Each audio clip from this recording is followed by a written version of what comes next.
সবাইকে জয় যিশু। আজকে নতুন আবার একটা ভিডিও নিয়ে এসেছি আপনাদের সামনে। ভিডিওটা শুরু থেকে দেখতে থাকুন। আজকের কন্টেন্টটা হচ্ছে যে ঈশ্বরের আশীর্বাদ না থাকলে কোনো কাজ হয় না, মানে কোনো কর্মেই সফলতা আসে না বা সফলতা হয় না। যে কোনো কর্মই ছোট বড় যে কোনো যত ছোটই মানে নিচু কাজ হোক না কেন, ঈশ্বরের আশীর্বাদ একান্ত প্রয়োজন। বাবা মার আশীর্বাদ যেরকম পুত্র সন্তানদের প্রতি থাকে, ঠিক তেমনি স্বর্গ থেকে ঈশ্বরের আশীর্বাদ প্রত্যেকটা সন্তানের মাথায় যেন থাকে। তাহলেই সমস্ত কর্মে সে সাকসেসফুল হবেই হবে। কিন্তু যখনই কোনো মানুষ ধনের দিক থেকে বা ঐশ্বর্যশালী বা টাকা পয়সা ধন দৌলত গাড়ি বহু কিছু যখন হয়ে যায়, তখন কে ভগবান কে প্রভু কে ঈশ্বর সমস্ত কিছু তার স্মরণে থাকে না। সেই ব্যক্তি তখন সব ভুলে যায়, তখন অহংকারী তার শরীরে প্রবেশ করে। তখনই কিন্তু আস্তে আস্তে তার পতনের দিকে চলে যায়। কারণ ভুল পথে সে অধর্মের পথে চলতে শুরু করে। তাই প্রভু কহেন যে যে পথে তুমি আমাকে প্রেম করো সেইভাবে অন্যদেরকেও ভালোবাসতে থাকো, মানে আমাকে সাহায্য করো। মানে যেভাবে তুমি আমাকে প্রেম করো মানে ভালোবাসো, ঠিক সেইভাবে অন্যদেরকেও মানে ভালোবাসতে শেখো, মানে আমাকে সাহায্য করো। আবার প্রভু কহেন তোমরা ভয় পেও না, আমি তোমার যত্ন নেব। কারণ যে প্রভু সেই ঈশ্বর। আমরা তো ঈশ্বরের সন্তান, ঈশ্বরের ঘর থেকে এসেছি, ঈশ্বর বংশের লোক, ঈশ্বর হইতে জাত। পরমেশ্বর মানে এই সৃষ্টিকর্তা এই পৃথিবীতে সমস্ত মানুষকেই কিন্তু ভালোবাসেন। সে ব্যক্তি ধনী হোক কি গরিব হোক, যেই হোক না কেন সবাইকে কিন্তু ভালোবাসে। তাই বলছে তোমরা ভয় পেও না, আমি তোমার যত্ন নেব। সবসময় প্রভু নাম, মিষ্টি মধুর নাম, এই নামটা সবসময় মুখের ঠোঁটের ললাটে ললাটে রাখতে হবে।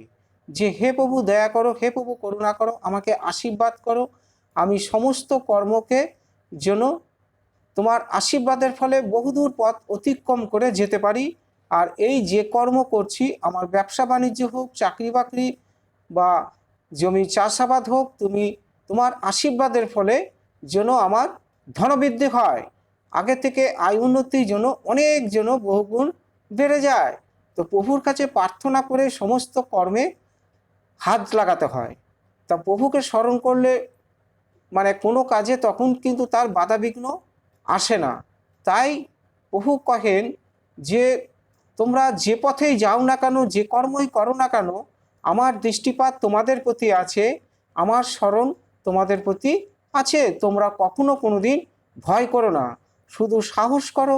এই তো আমি তোমার পাশে আছি। সামনে তোমার অগ্রে অগ্রে স্বর্গের দূত থাকবে, পথে ঘাটে তোমাকে রক্ষা করবে, কখনোই তোমাদের বিচলিত হতে দেবে না। তাই প্রভু কহেন যে ঈশ্বরের আশীর্বাদ থাকলে তোমাদের সমস্ত কাজ সাকসেসফুল হবেই হবে। আর ঈশ্বরের আশীর্বাদটাকে ধরে রাখতে হয়। ঈশ্বরের আশীর্বাদ যদি কোনো সন্তানের মস্তকে থাকে এবং আমি যদি অধর্মের পথে চলি, মানুষকে কুকথা কটুবাক্য মানে হিংসা অহংকারী কথাবার্তা বলি, তখনই কিন্তু আমাদের আশীর্বাদ মাথার উপর থেকে চলে যাবে।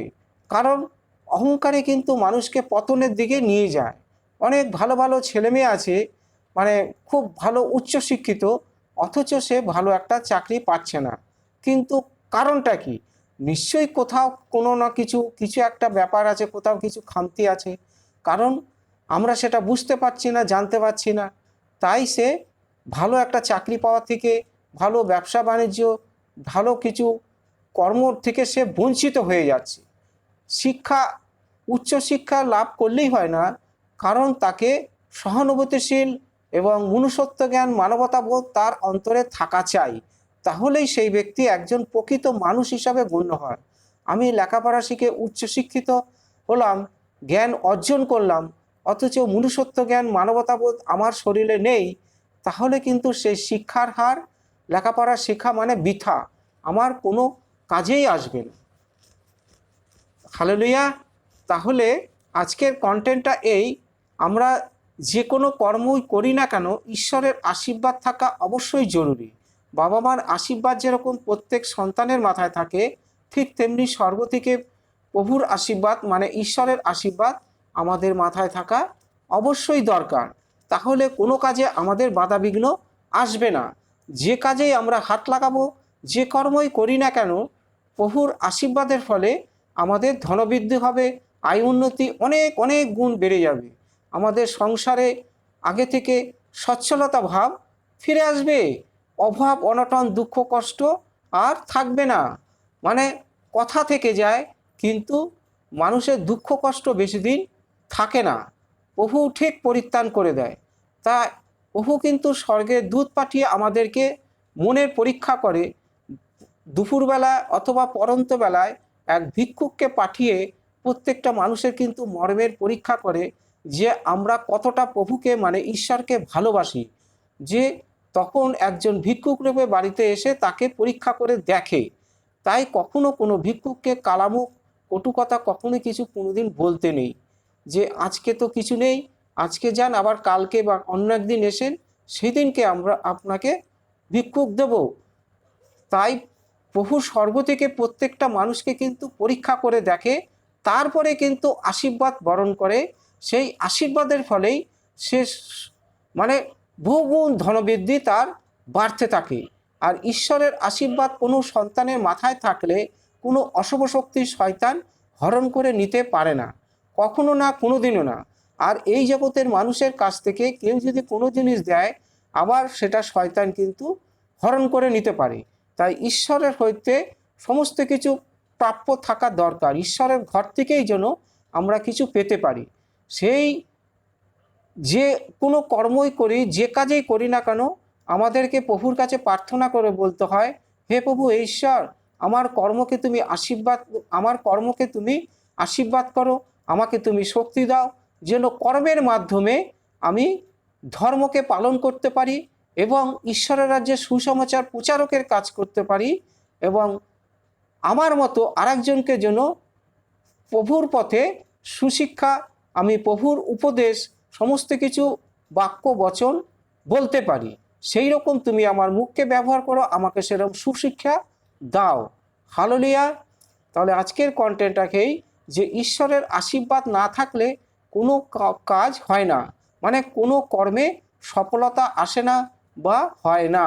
সমস্ত কর্মেই ঈশ্বরের আশীর্বাদ থাকা একান্তই প্রয়োজন। তা আজকের কন্টেন্টটা এই পর্যন্ত। সবাইকে জয় যিশু।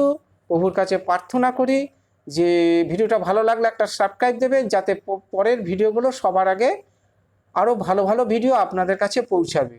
আর প্রভুর কাছে সুস্থতার প্রার্থনা করি, আপনারা ভালো থাকুন, সুস্থ থাকুন। কারোর যদি অসুখ রোগব্যাধি থাকে, আমি নাসরাতের প্রভু যিশুর নামে প্রার্থনা করি আপনাদের সমস্ত রোগব্যাধি থেকে সুস্থ সবল চাঙ্গাই হয়ে যান এখনই এই মুহূর্তে। সবাইকে জয় যিশু। আমেন।